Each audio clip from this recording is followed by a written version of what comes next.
하나님 말씀 봅니다.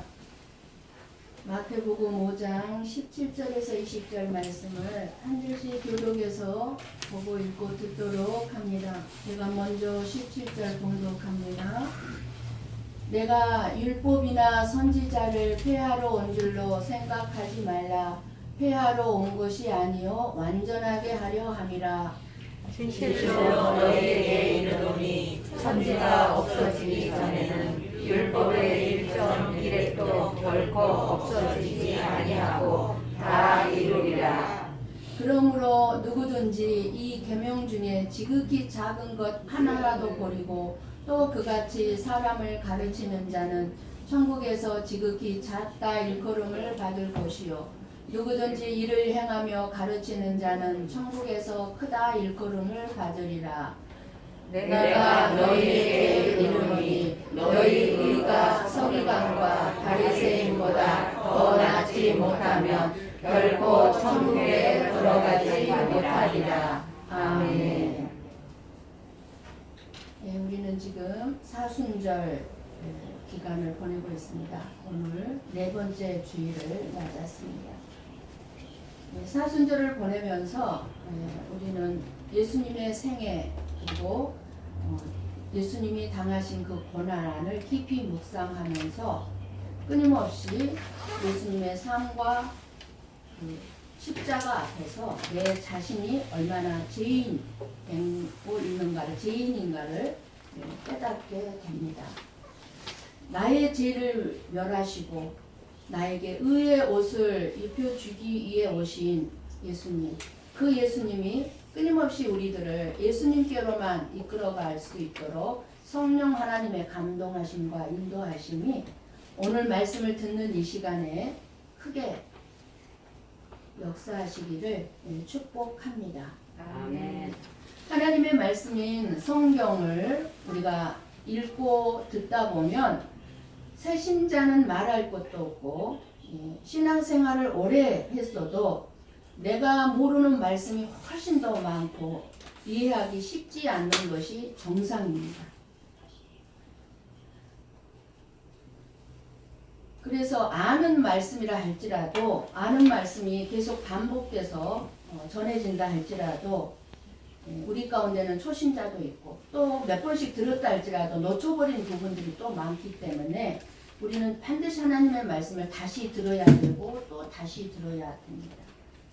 그리고 똑같은 말씀을 계속하나 할지라도 누군가가 다시 또 그 말씀을 들어야만 되는 하나님이 사랑하는 자녀가 있기 때문입니다. 그런데 왜 성경 말씀이 이해하기 힘들고 또 알 수가 없을까요? 다른 책들은 다 읽으면 이해하기 쉽고 다 우리가 알 수가 있습니다. 그런데 성경 말씀만큼은 읽어도 무슨 뜻인지 알 수가 없고 이해하기 힘듭니다. 왜 그럴까요? 사람이 말하고 사람이 쓴 것이 아니라 성경 말씀은 하나님이 성령의 감동에 의해서 성령님이 기록하신 말씀이기 때문에 하나님의 입장에서 해석해야만이 이해가 되는 말씀이 성경 말씀입니다. 그런데 우리는 세상적인 관점에서 우리의 생각, 우리의 입장에서 성경 말씀을 읽고 이해하고 해석하려고 하니까 이해가 안 되는 거예요. 해석이 안 되는 거예요. 결국 하나님이 말씀하신 뜻과 우리는 거리가 먼 내 입장, 세상적인 관점과 생각으로 해석을 하게 되면 어떻게 됩니까? 우리가 하나님을 섬긴다 하면서 하나님을 섬기는 것이 아니라 우상을 섬기는 꼴이 되고 마는 것입니다. 그래서 교회에 나와 앉아 있을지라도 내 생각으로 말씀을 들으면 우상을 섬기고 있는 것입니다. 지금은 모르고 이해가 안 된다 해도 우리가 계속해서 설교 말씀을 듣거나 하나님의 말씀을 읽을 때 혹은 기도할 때 깊은 깨달음을 주시기도 하고 또 내가 지금 알고 이해가 되는 것도 더 분명하게 더 깊은 뜻이 들어가 있음을 또 깨닫게 되고 또 그렇게 더 깊게 깨닫게 해 주실 때가 있는데 그 모든 것이 다 한 사람 한 사람에게 다르게 깨달음을 주셨다 할지라도 이것이 2000년 동안 쌓여져 왔어요. 전하는 자들에 의해서 계속해서 쌓여져 와서 지금은 정말 하나님의 말씀이 저와 여러분들에게 정말 깨닫기 쉽게 수많은 설교들이 있고 또 그런 말씀들을 듣다 보면은 성경 말씀을 읽을 때 더 빨리 해석이 되고 이해가 되는 것이 지금 저와 여러분의 상황입니다. 우리 한번 고린도전서 13장 12절 말씀을 우리 같이 보고 읽고 듣습니다. 우리 같이 볼까요?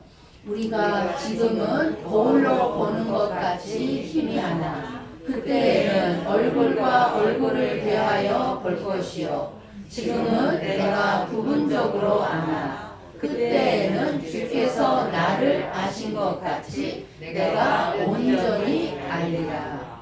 아멘.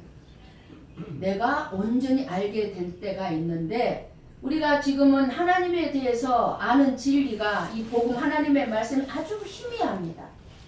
뚜렷하게 알 수가 없습니다. 이쪽 말씀을 그런가 보면 이쪽 말씀하고 걸림돌이 되는 언바란스가 돼요. 그래서 우리가 알고 있는 것도 지극히 부분적으로만 알고 있을 수밖에 없다는 것을 우리가 알고 항상 말씀을 알고 있는 것이 나에게 없음을 또 깨닫고 우리는 말씀을 더 알기를 힘써야 함을 알아야 합니다. 내가 알고 있는 말씀이 나는 말씀을 많이 알고 있어가 아니라 끊임없이 우리는 더 말씀을 알기 위하여서 말씀을 더 귀를 기울여 들어야 합니다.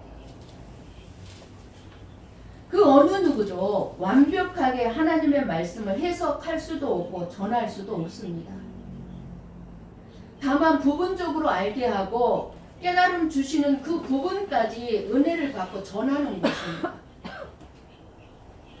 그러나 우리가 하나님의 나라에서 우리 예수님을 만날 때는 하나님이 나를 분명하게 아신 것 같이 그때는 저와 여러분도 하나님의 이 말씀의 뜻을 온전하게 알게 될 것입니다. 이 땅에서는 골과 같이 이렇게 뿌연하게 가려져 있어요. 그러니 오늘도 하나님이 왜 이 말씀을 우리에게 하실까?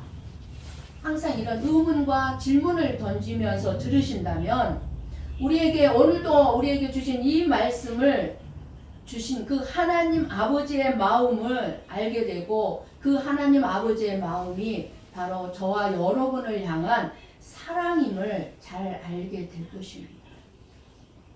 아무리 부모가 자식에게 좋은 말을 해줘도요, 자식은 자기의 입장에서만 부모의 말을 듣기 때문에 부모의 말이 귀에 들어오지 않습니다.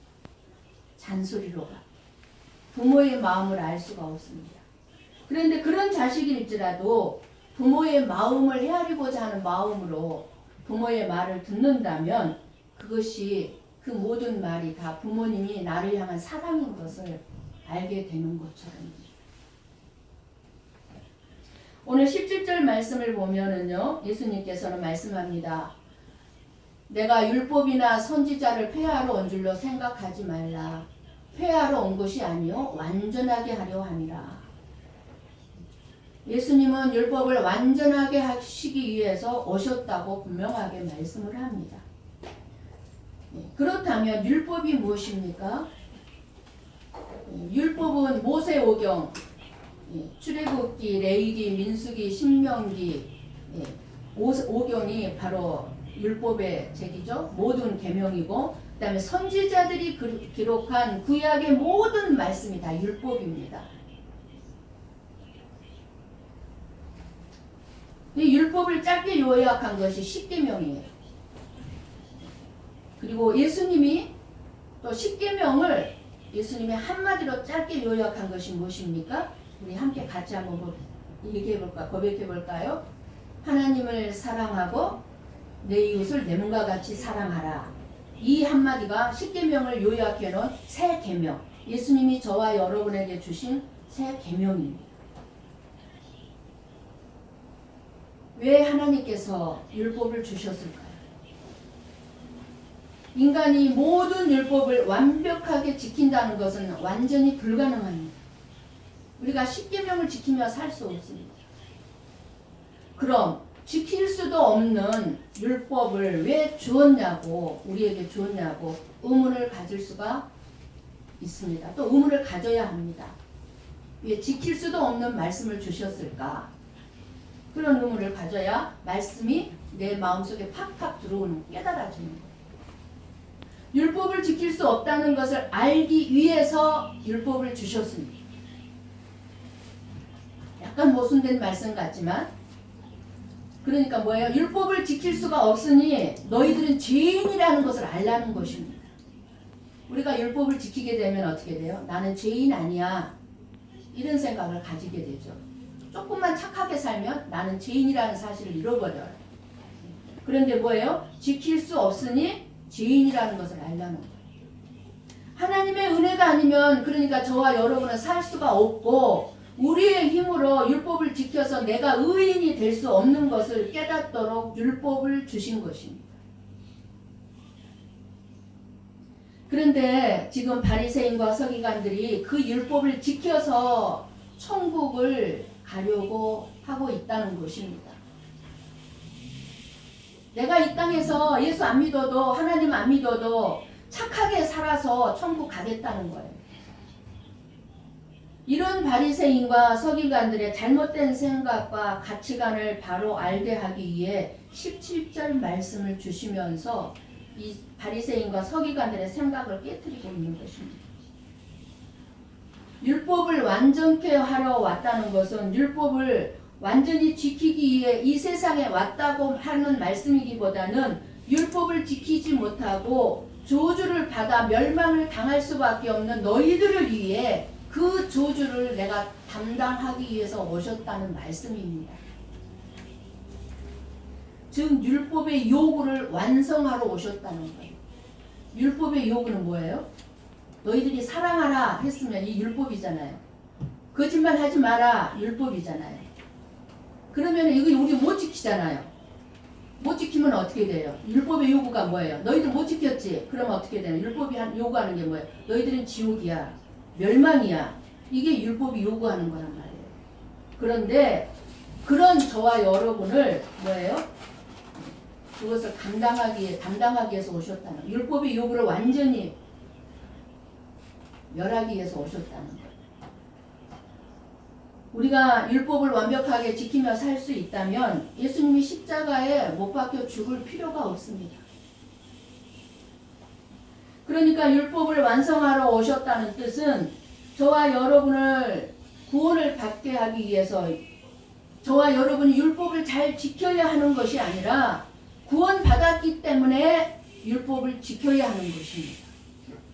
구원받기 위해서 지키는 것이 아니라 구원을 받았으니까 지키라. 왜냐하면 율법은 하나님께서 은혜로 구원하신 자기 백성들에게 어떻게 살아야 할지를 가르쳐 주신 말씀이요 명령이기 때문입니다. 너희는 율법의 요구 앞에서 우리가 드러나는 것은 뭐예요? 누구도 어느 누구도 율법을 완전하게 지킬 수 없다는 것이 드러나게 하는 것입니다. 이러한 우리에게 예수님은 율법을 완전케 하신 분으로 오신 것입니다. 하나님께서 율법의 명령을 주셨기 때문에 완벽하게 실천, 행동을 요구하신 것이라고 생각한다면 그것은 말씀을 이제 자기 생각대로 해석하고 있다는 것에 지나지 않습니다. 그래서 지금도 교회 안에 율법주의적인 신앙인들이 많이 있습니다. 그리고 율법주의적인 설교를 하는 목사님들도 많이 있습니다. 성도들 올가매는 거예요. 말씀대로 살 수 없는 자들에게 말씀대로 살라고 하니 이게 얼마나 무거운 짐입니까? 18절 말씀은 예수님께서 이렇게 말씀하신 이유는 하나님의 말씀은 정확무오하다는 말씀입니다. 지금도 하나님의 말씀은 1.1획도 변함없이 없어지지 않는 지금도 이루어져 가고 있는 과정입니다. 하나님의 말씀 이루어지고 있습니다. 그리고 19절 말씀은 예수님은 율법을 가르치는 자와 지키는 자를 결코 과소평가하지 않으셨습니다. 그리고 구약의 율법을 없어도 되는 말씀으로 여기지 않았다는 말씀입니다. 율법을 없어도 돼. 내가 완전케 왔으니까 이제 율법 없어도 돼. 이게 아니라는 거예요. 오히려 율법은 중요한 것이다. 반드시 지켜져야 할 소중한 하나님의 말씀이라고 하시고 계시는 것입니다. 우리가 지킬 수 없다고 해서 폐기 처분하라는 게 아니에요. 문제는 이 율법이 주신 하나님의 마음을 우리가 외면한 채 그저 형식에만 매여서 외식적이고 가식적이고 위선 덩어리인 형식주의자들인 저와 여러분을 비판하신 말씀이라고 들으실 수 있어야 합니다. 율법은 완벽을 요구합니다. 이 요구 앞에서 모든 인간은 나는 율법의 요구대로 살 수 없습니다라고 고백할 때, 그럴 때 그 하나님의 율법에 의해서 내가 저주받아 죽어야만 멸망당해야만 될 존재밖에 안 되는구나를 아주 깊게 깨달을 수 있게 되는 것입니다. 이것이 없으면 우리에게서 나올 수 있는 것은 뭐예요? 바리새인하고 서기관들하고 똑같은 모습밖에 없어요. 나는 주님 하나님의 말씀대로 살 수가 없습니다. 그러니 나는 죄인입니다. 나를 도와주십시오. 하나님의 말씀을 따라 살 수 있도록 도와주십시오. 죄인임을 고백하여. 그럴 때 하나님의 은혜가 크게 다가옵니다. 바리새인들은 이웃 사랑하기를 내 몸과 같이 하라는 율법이 있음에도 불구하고 세리나 창기와 같은 사람들을 철저하게 무시하고 짓밟았어요. 그게 사랑입니까? 자기들만큼은 말씀대로 사는 사람들이 없고 자기들만큼 선한 삶을 살고 있다고 이 바리새인과 서기관들은 자부한 사람들입니다. 근데 자기들만 그런 게 아니에요. 자기들만 우리는 완벽하게 모범적인 삶을 살고 있어 이런 게 아니라 이웃 사람들, 다른 사람들도 바리새인과 서기관들을 다 어떻게 봤어요? 모범적인 사람이야. 저렇게 살아야 돼. 바리새인이나 서기관들처럼 저렇게 살아야 돼. 라고 인정해 줬어. 다른 사람. 그런데 예수님의 눈에는 그들이야말로 가장 먼저 지옥에 들어갈 자들이라고 말씀하고 계시는 겁니다. 그러니까 우리가 이 세상에서 율법을 지키고 착하게 선한 일을 많이 하며 천국에 들어갈 수 있다고 믿고 착각하는 사람들이야말로 가장 먼저 지옥에 들어갈 자들이라는 것을 알아야 합니다.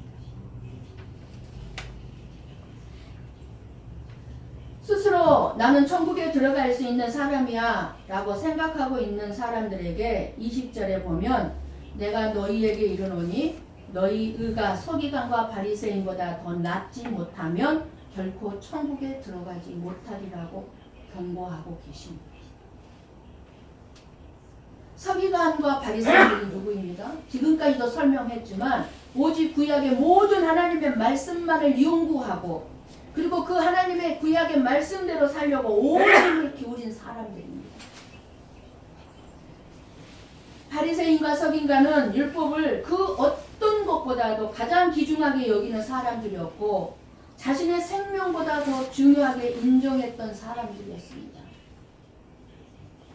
이들은 하나님의 나라에 천국에 들어가기 위해 의로운 사람이 되기 위해서는 율법의 관점에서 자기들이 완전해야 한다고 생각하고 그렇게 살려고 했던 사람들입니다. 안식일을 철저하게 지키고 선행과 11조 생활로는 이 서기관과 바리새인들을 따라잡을 사람이 없을 정도로 대단히 거룩하게 경건하게 산 사람들입니다. 그만큼 천국 들어갈 수 있는 확실한 자격을 가진 사람들이라고 인정을 받았던 사람들입니다. 지금으로 치면 목사님들이요, 장로님들이요, 믿음 좋게 보이는 저렇게 살아야 돼 하고 좋게 보이는 권사님들이요, 집사님들이요. 이때 바리새인과 서기관들. 지금도 이런 사람들이 많아요. 목사님들 가운데, 장로님들, 권사님들. 그런데 예수님이 무엇이라고 말씀하십니까? 서기관과 바리새인들의 의를 가지고는 그런 삶을 살아가지고서는 천국에 결코 들어오지 못한다고 하시니 그 말을 들은 이 바리새인과 서기관들이 놀랄 수밖에 없었던 거예요. 자기들은 확신하고 있는데 우리는 천국에 이제 들어갈 수 있어. 근데 예수님이 너희들이 천국에 못 들어간다 하니까 얼마나 놀랬겠습니까? 천국 들어가기 위해서 그렇게 살고 있는데.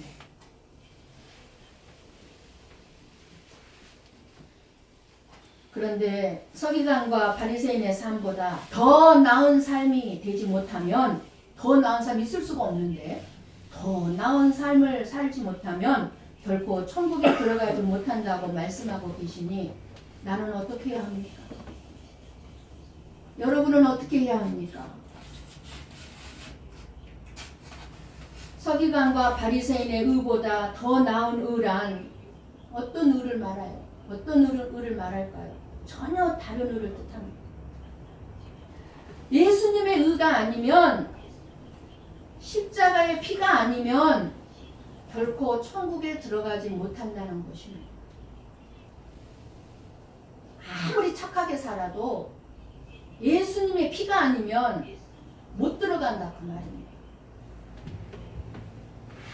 왜 모범적인 그렇게 정직하고 착하고 선하게 살았던 서기관들과 바리새인들이 예수님으로부터 칭찬이나 인정을 받지 못했습니까?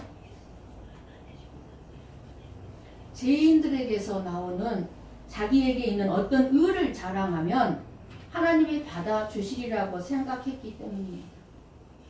자기 의로 들어갈 수 있다고 생각했기 때문입니다. 로마서 3장 19절에서 20절 말씀을 우리 같이 보고 읽고 듣도록 합니다. 같이 봅니다. 우리가 알거니와 무릇 율법이 말하는 바는 율법 아래에 있는 자들에게 말하는 것이니 이는 모든 입을 막고 온 세상으로 하나님의 심판 아래에 있게 하려 함이라.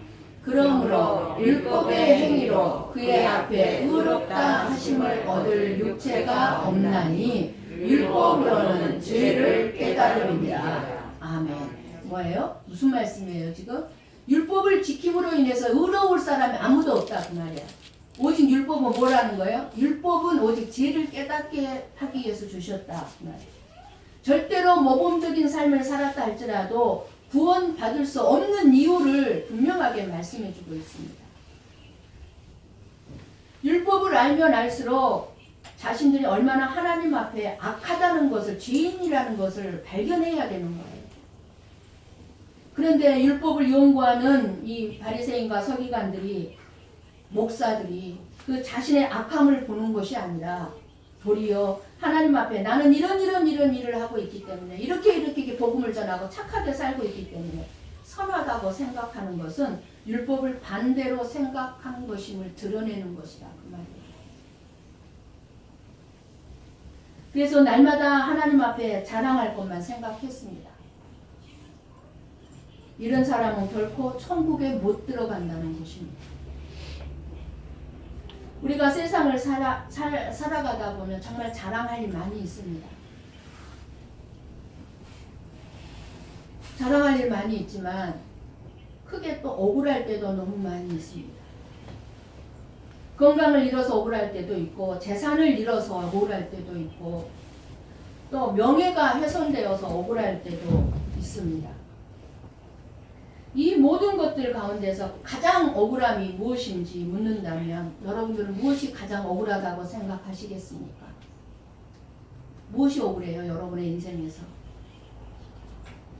세상을 살면서 있어서는 안 될 가장 큰 억울함은 하나님의 나라를 못 들어가는 것입니다. 천국 앞에서 거절당하는 것입니다. 우리 한번 마태복음 16장 26절 말씀을 같이 보고 읽고 듣도록 합니다. 같이 볼까요? 사람이 만일 온 천하를 얻고도 제 목숨을 잃으면 무엇이 유익하리요? 사람이 무엇을 주고 제 목숨과 바꾸겠느냐? 아멘.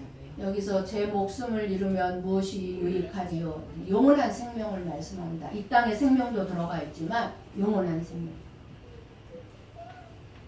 우리가 이 세상을 살면서 온 천하를 내 것으로 소유한다 할지라도 천국에 들어가지 못하면, 영원한 생명을 얻지 못하면 그것이 무슨 의미가 있는가 하는 말씀입니다. 그러니 이 세상에서 가장 큰 억울함은 뭐겠어요? 나는 천국에 들어갈 수 있다고 믿고 신앙생활을 했는데 천국에 들어가지 못하는 것입니다. 그것이 억울해요. 이것처럼 억울한 일이 어디 있겠습니까? 가장 큰 괴로움, 가장 큰 비극이 무엇이겠습니까? 천국 문 앞에까지 갔는데 그 앞에서 거절당하는 것입니다. 너는 안 돼.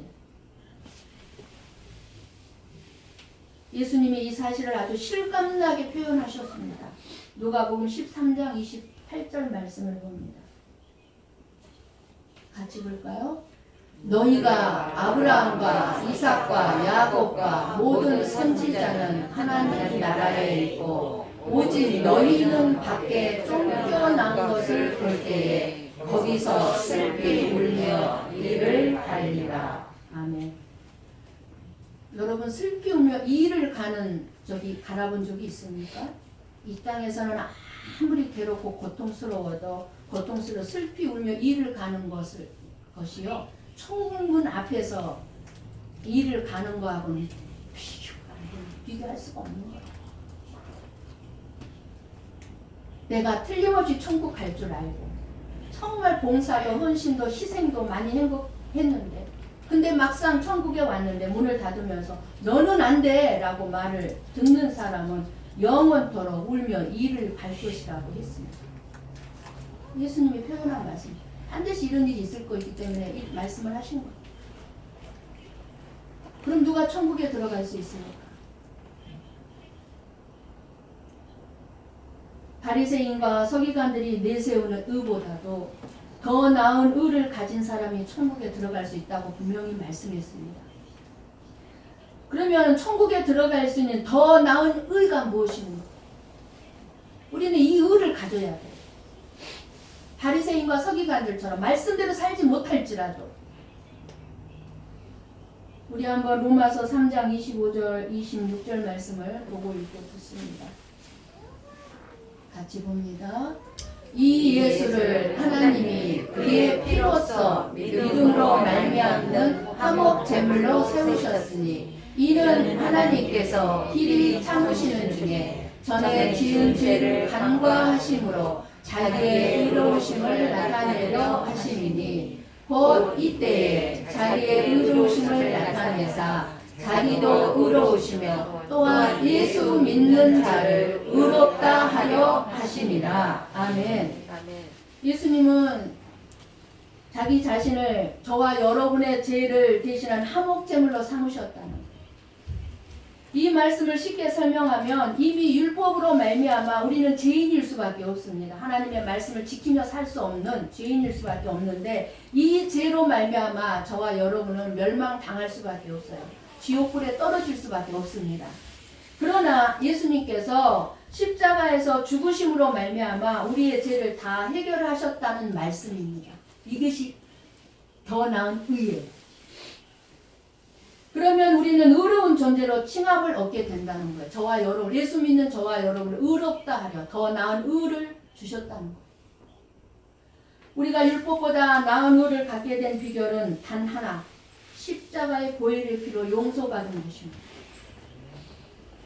내 힘으로 들어갈 수 없고 나의 의로 아무리 내가 깨끗하고 선하게 살려고 해도 의롭게 살아서 천국에 들어갈 수는 없지만 오직 예수 그리스도의 피로서만 가능하고 예수님의 피의 공로를 믿고 천국에 들어갈 수 있다는 것입니다. 이 사실이 너무너무 중요한 거예요. 근데 이 사실을 세상 사람들은 믿지 않죠. 믿어지지가 않는 거죠. 그러므로 예수님께서 말씀하신 바리새인과 서기관보다 더 의롭지 않으면 천국에 갈 수 없다는 말씀은 예수 그리스도의 피로 깨끗하게 우리가 죄 씻음을 받고 예수 그리스도의 의의 옷을 입는 것을 말합니다. 이게 더 나은 겁니다. 그래서 우리는 예수님의 의를 의지하여 그 은혜에 감사하며 기뻐하면 되는 것입니다. 주님의 은혜가 얼마나 크고 깊고 높은가를 내 자신의 허물과 죄 속에서 깨달으면서 예수님의 은혜에 의해 변화된 마음으로 행동하며 살아가면 되는 것입니다. 그래서 예수님 때문에 행하는 것이야말로 믿음으로 인한 변화라고 말할 수 있습니다. 내가 선을 행할지라도 예수님을 위해서 선을 행하면은 이것이 우리의 상급이 되는 거지만 나의 의를 드러내기 위해서 행하는 거는 결코 내 상급도 아니고 나는 그거 모른다고 하는 거예요. 예수님. 그러니까 예수님을 위해서 하는 거는 헛되지 않고 보람이 있기 때문에 절대로 우리가 후회가 되지 않습니다. 그래서 다 내 것이 되니까. 우리 신명기 10장 12절 13절 말씀을 같이 보고 읽어주세요. 같이 봅니다. 이스라엘아, 내 하나님 여호와께서 내게 요구하시는 것이 무엇이냐?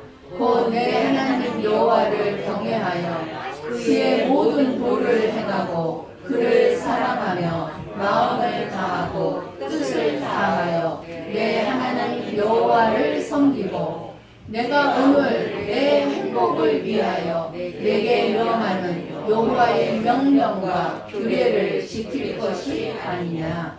아멘. 하나님이 주신 말씀, 즉 율법은 하나님의 사랑이라는 표현입니다. 하나님은 명령과 규례, 즉 율법은 우리의 행복과 우리의 유익을 위한 것이라고 말씀하시고 있습니다. 하나님은 우리를 사랑하시기 때문에 그 사랑의 관계에 있어 행복한 삶과 풍성한 것을 온전하게 누릴 수 있도록 우리에게 계명, 말씀을 주셨습니다.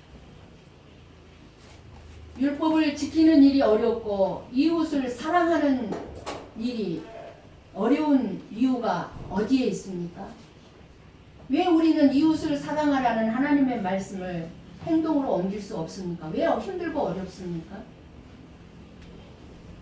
왜 그렇다고 생각하세요? 한마디로 하나님을 사랑하지 않기 때문입니다.